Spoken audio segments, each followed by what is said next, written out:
Morgan Beatty, NBC News. The sensible spectaculars are here. Rambler for 1965. 3 distinctly different Rambler sizes. Spectacular change in style, size, and power. The most sweeping change in automobiles this year. See the sensible spectaculars for 1965 at your Rambler dealers now. Listen again on the hour for Monitor News, brought to you by Wynn's Car Care Products.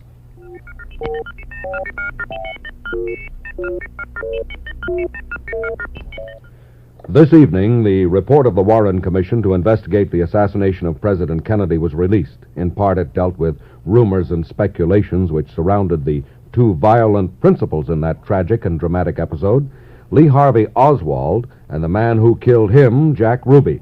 The Commission report attempted to dispel all illusions about a relationship existing between these 2 men. Here are excerpts from the report. Speculation. Since Oswald did not have the money to repay the $435.61 he had received from the Department of State to cover part of the expenses of his return from Russia, he must have received help from some other source. Ruby lent Oswald money to pay back the loan and lent him small amounts of money thereafter. Commission finding. The Commission has no credible evidence that Oswald received any money from Ruby or anyone else to repay his State Department loan, nor that he received small amounts of money from Ruby at any time. An exhaustive analysis of Oswald's income and expenditures made for the Commission by an Internal Revenue Service expert reveals that Oswald had sufficient funds to make the State Department repayments from his own earnings. Speculation. Just before Oswald was shot by Ruby, he looked directly at Ruby in apparent recognition of him. Commission finding. The Commission has been unable to establish as a fact any kind of relationship between Ruby and Oswald other than that Oswald was Ruby's victim. The Commission has examined television tapes and motion picture films of the shooting and has been unable to discern any facial expression that could be interpreted to signify recognition of Ruby or anyone else in the basement of the building. Speculation. Ruby and Oswald were seen together at the Carousel Club. Commission finding. All assertions that Oswald was seen in the company of Ruby or anyone else at the Carousel Club have been investigated. None of them merits any credence. Coming up on Monitor 64, we will have a complete report.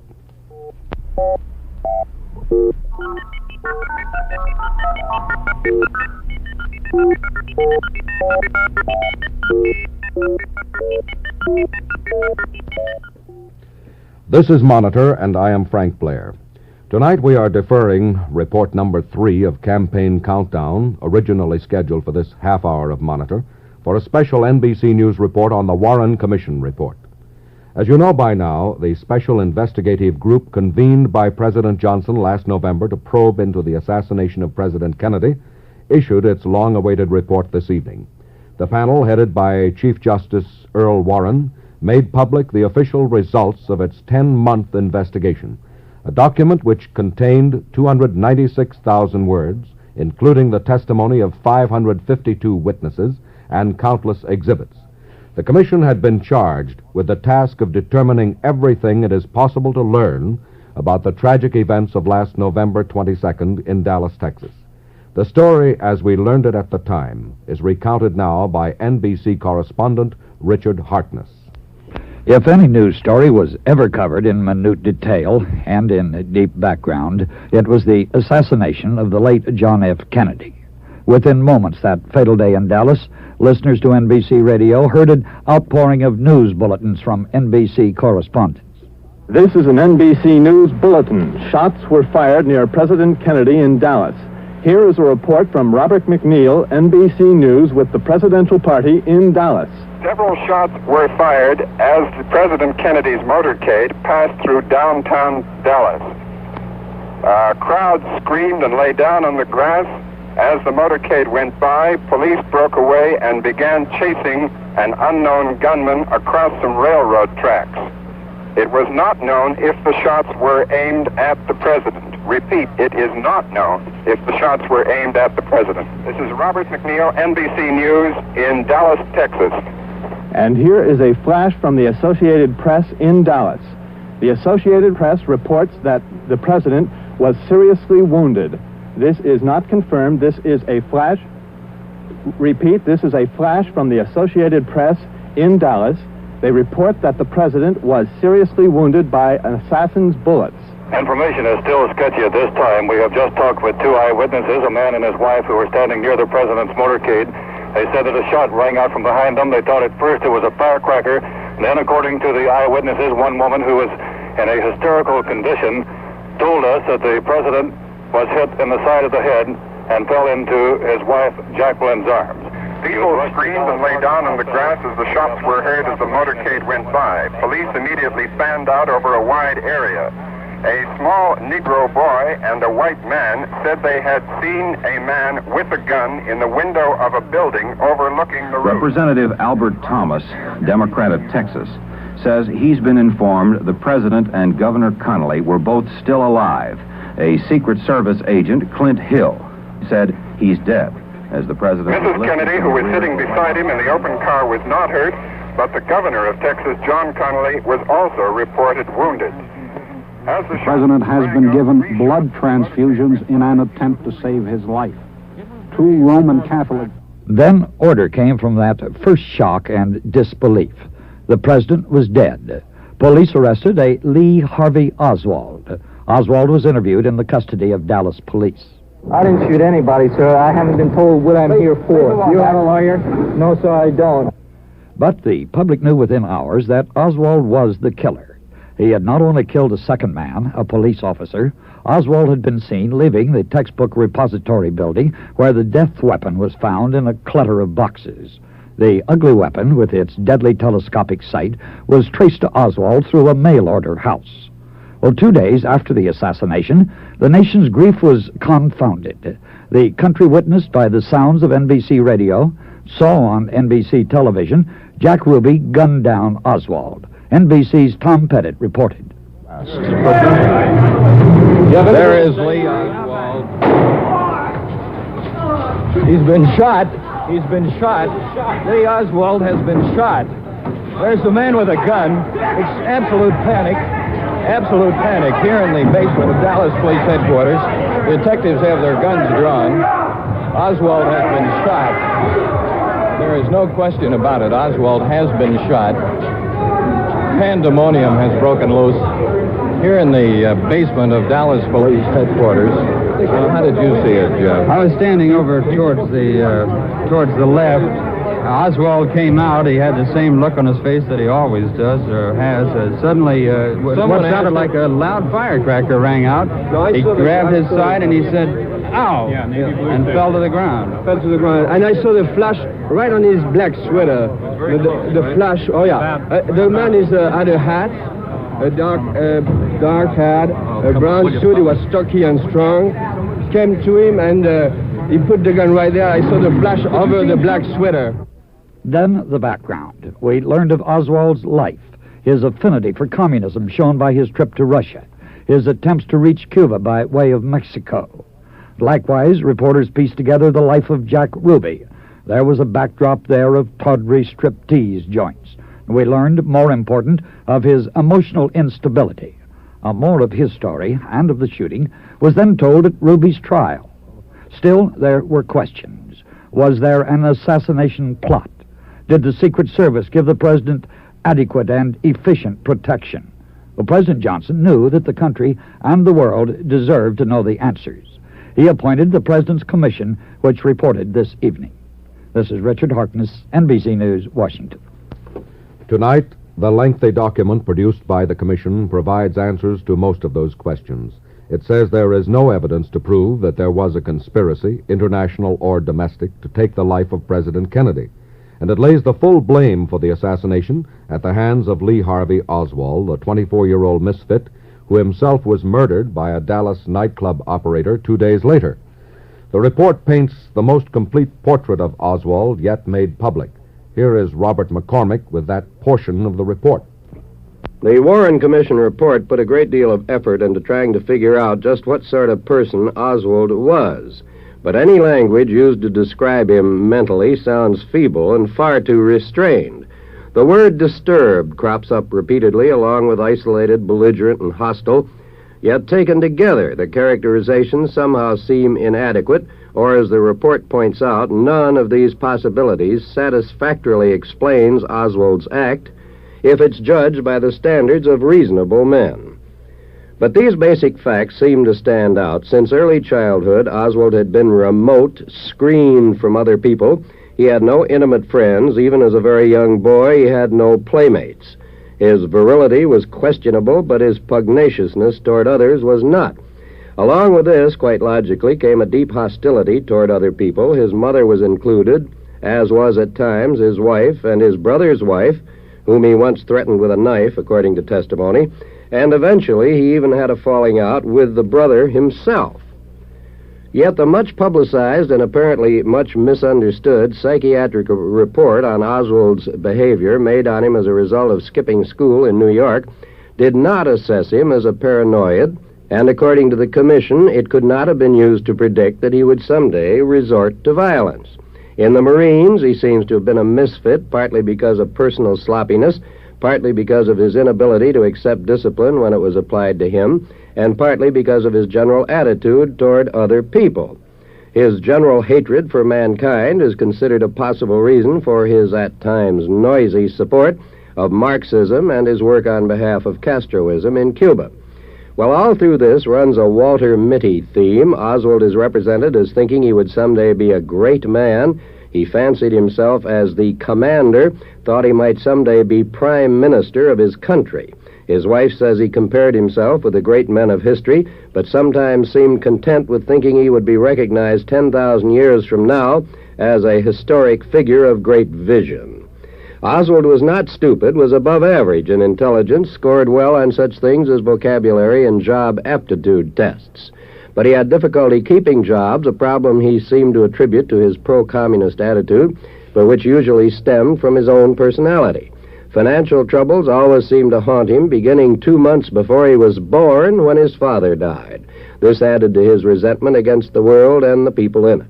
The Warren report says there's nothing to indicate that the anti-Kennedy feeling that supposedly was fairly widespread in Dallas had any appreciable effect on him. As the report puts it in its conclusion about possible motives, many factors were undoubtedly involved, and the Commission does not believe it can ascribe to him any one motive or any group of motives. Robert McCormick, NBC News, Washington. We'll have more on the Warren Commission report, including an insight into Oswald's married life, the Commission's reply to some of the worldwide rumors about a conspiracy, and its conclusions and recommendations in a moment. Right now, you're on the Monitor Beacon.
One of the many personal problems which the Commission found had beset Lee Harvey Oswald was a stormy married life. His young Russian-born wife, Marina, tells in this NBC interview about her husband's final visit to her the night before the assassination. He had been living alone in a Dallas rooming house. He told me the reason why he came to see me because he homesick. I was really, a little bit mean. I won't talk with him, and he tried to talk with me. He won't if I go to live with him in Dallas. He asked me 3 times about if he rent house. He won't if I stay with him. He want to keep all family. same place. He tired to live just himself. But I tell no. I want if we live till Christmas with Mrs. Payne. I live with Mrs. Payne till Christmas. This help us to save money. Because Lee, when he lives just himself, he don't spend too much money. As soon as the terrible details of the Dallas tragedy sped round the world, rumors and speculation began to circulate. There were claims of a conspiracy. Some said engineered by rightists. Others said it was the work of leftists. The commission sought to answer those charges. Here is Russ Ward. If Lee Harvey Oswald were alive today, if he still had available to him the due process of law, and if his story had been unfolded in a courtroom, before a jury, and before the eyes of the world, there still would persist rumors and speculation about the, quote, real story of what happened. The commission report points out that myths have traditionally surrounded the dramatic assassinations of history. Wherever there is an element of mystery, says the report, misconceptions often result from sensational speculations. There have been sensational speculations in the Lee Harvey Oswald case. They revolve chiefly around rumors that another person or other persons were involved in the burst of gunfire that took the life of Mr. Kennedy, that Oswald and Jack Ruby knew each other previously and somehow were connected in the crime, that Oswald was receiving help from extreme leftist elements or extreme rightist or from a foreign government. There, of course, will never be cross-examination or testimony from Oswald on these points. And for this reason, the Commission made an exhaustive probe of every allegation linking Oswald to a conspiracy of any kind. Here, then, are some of the conclusions as the Warren Commission dealt with rumors one by one. Quoting the report, the Commission has found no credible evidence that Oswald was a member of a foreign or domestic conspiracy of any kind, nor was there any evidence that he was involved with any criminal or underworld elements, or that he had any association with his slayer, Jack Ruby, except as his victim. Witnesses at the scene of the assassination saw a rifle being fired from the 6th floor window of the depository building in Dallas, and some witnesses saw a rifle in the window immediately after the shots were fired. There is no credible evidence that shots were fired from the triple underpass ahead of the motorcade or from any other location. The 2 guards patrolling a railroad overpass above the triple underpass and the 13 railroad employees on the overpass at the time all affirm that no shots were fired from there. An amateur photographer, Robert Hughes, took a picture of the depository building at 12:20 p.m., just 10 minutes before the assassination, that allegedly showed 2 silhouettes in the 6th floor window. An examination by the FBI and the U.S. Navy Photographic Center revealed a shadow in the window caused by cartons near the window. Another widely published photograph allegedly showing Oswald on the front steps of the depository building shortly before the motorcade passed proved to be a photograph of Billy Lovelady, an employee of the depository who somewhat resembles Oswald. The Commission, together with the State Department, the Central Intelligence Agency, the FBI, and other government agencies, conducted an extensive review of the circumstances surrounding Oswald's defection to the Soviet Union, his life there from 1959 to 1962, his trip to Mexico in 1963 and his visits to the Cuban and Soviet embassies while there, and his associations with the Communist Party USA, the Fair Play for Cuba Committee, the Socialist Workers' Party, and other groups and persons of questionable background. There was no evidence to show that Oswald was employed, persuaded, or encouraged by any foreign government to assassinate President Kennedy, nor was there evidence that he was an agent of any foreign government. Among the rumors connecting Oswald with Jack Ruby was the allegation that Oswald was on his way to Ruby's apartment when he was stopped by Patrolman Tippit. The Commission found no evidence that Oswald and Ruby knew each other directly or through a third party, nor is there evidence that Oswald even knew where Ruby lived. This is Russ Ward, NBC News, Washington. The Commission's report also lists a number of recommendations based on its findings. Here is that portion of the document covered by Peter Hackes. The Warren Commission's recommendations, based on its findings, provide perhaps the most interesting part of the lengthy report. Among other things, the 7-member commission raps law enforcement agencies for the way President Kennedy was being guarded. Not enough was done by the Secret Service, for example, to point out those people who might present a danger to the president. Advanced preparations were insufficient. Buildings along the path of the motorcade were not thoroughly pre-checked. The FBI failed to tell the Secret Service that Oswald was present in Dallas, and there was not nearly enough liaison between the Secret Service and the Dallas police. The Dallas police were criticized for failures that led to the shooting of Oswald by Ruby. In this section, the Commission also criticizes the news media, hinting that the presence inside the Dallas jail building of reporters and cameras might have interfered with Oswald's civil rights. Among the recommendations, the Commission proposes the setting up of a top-level committee to completely revise and update the ways the Secret Service protects the President. It suggests the transfer of all or parts of that responsibility to another agency. Meantime, says the report, the Treasury Secretary should appoint a special assistant to supervise the Secret Service. The Commission says that henceforth the President's personal doctor should be very close to him at all times. Mr. Kennedy's physician was many cars back in the Dallas motorcade. It recommends that Congress pass a law making the assassination of a president or vice president a federal crime. And it warns the State Department to be extra careful in allowing defectors who have renounced their U.S. citizenship, as in the case of Oswald, to return to this country. The most poignant bit of irony in the report is the disclosure that just a few hours before he was shot, Mr. Kennedy himself observed to his close friend, White House assistant Kenneth O'Donnell, that it would be easy for someone to shoot the president, that all he'd need was a high building and a telescopic rifle, that there was nothing anyone could do to defend against such an attempt. Peter Hackus, NBC News, Washington. Now that the long-awaited report is released, what of those rumors and doubts that have been rife around the world? Here is a report on worldwide reaction by Morgan Beatty. The London Press Monday morning editions became the bellwether for European reactions tonight on the Warren Report. The Independent Times, the most conservative British newspaper, printed a page and a quarter of textual extracts from the report and 2 columns of news. Most unusual emphasis. Headline over the text, U.S. security criticized over Kennedy murder. This is a natural British reaction. The British people have been very sensitive since the Profumo scandal and other spy cases demonstrated British intelligence and security officials incompetent or lax or both. The Times editorial says there's no mistaking the stamp of honesty on the report.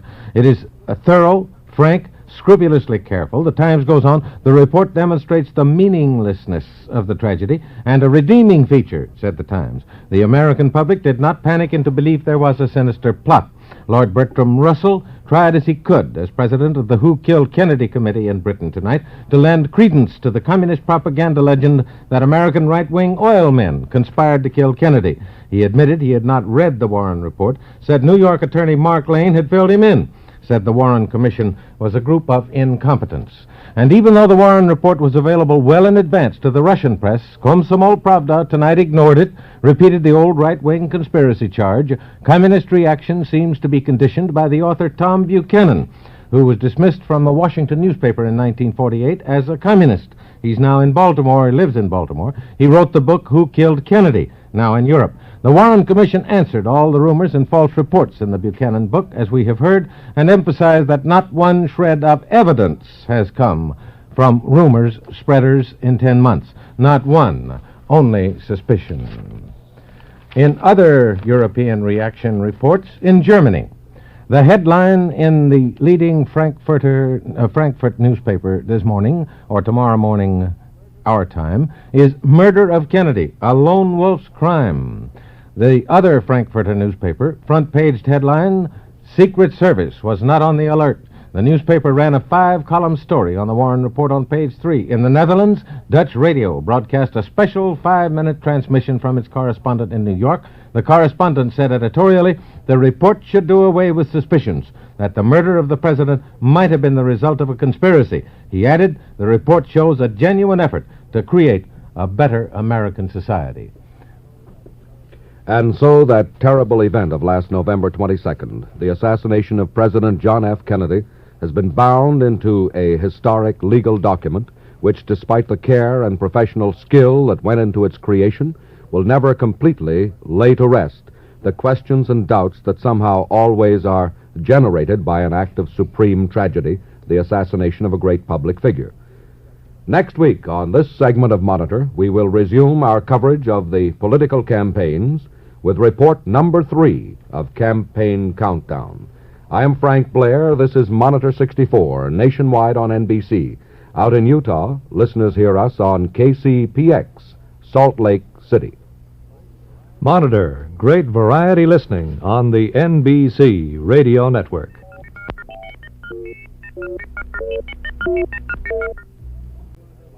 This week, an airliner taxied down the runway of the Washington airport with 40 passengers and crew aboard. It took off and then swerved to avoid a military plane.